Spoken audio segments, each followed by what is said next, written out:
আমরা থাকি, আমরা অনেক অসহায় গরিব। আমি এখন আছি তুরাগ নদীর তীরে।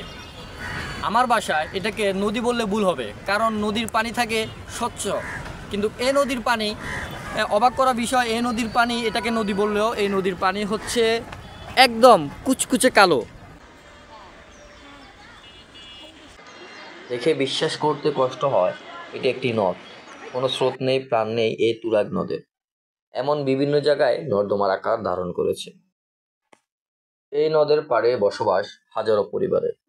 তাদের নিত্য প্রয়োজনীয় কাছে তারা এই নদীর পানি ব্যবহার করে থাকে। এতে করে বিভিন্ন দুরারোগ্য ব্যাধিতে আক্রান্ত হয় এই নদ পাড়ের বাসিন্দারা।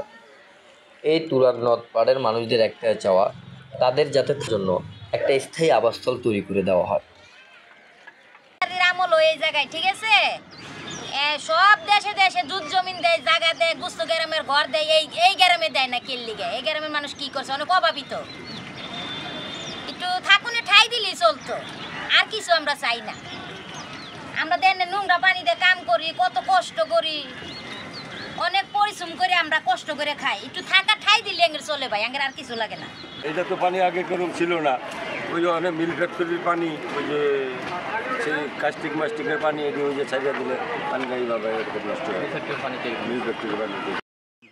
আবদুল্লাপুর ব্রিজ থেকে শুরু করে তুরাগ নদী পর্যন্ত পুরো এলাকাতেই এই নদে ফেলা হচ্ছে শিল্প কারখানার বর্জ্য পদার্থ। বিশেষ করে তুরাগ বন্দর থেকে বালু নদী পর্যন্ত পুরো যেন পলিথিন ও বাড়ি আবর্জনায় পূর্ণ। এতে বাধাগ্রস্ত হচ্ছে নদীর স্বাভাবিক গতিপথ। আমাদের জাতীয় সম্পদ, আর নদীর সংকট মানেই জাতীয় সংকট। আমাদের এই সংকট উত্তরণের জন্য সবাইকে একযোগে মাঠে নামতে হবে। তুরাগ নদীর তীর থেকে নুর হোসেন রবিন, অনুসন্ধান 24।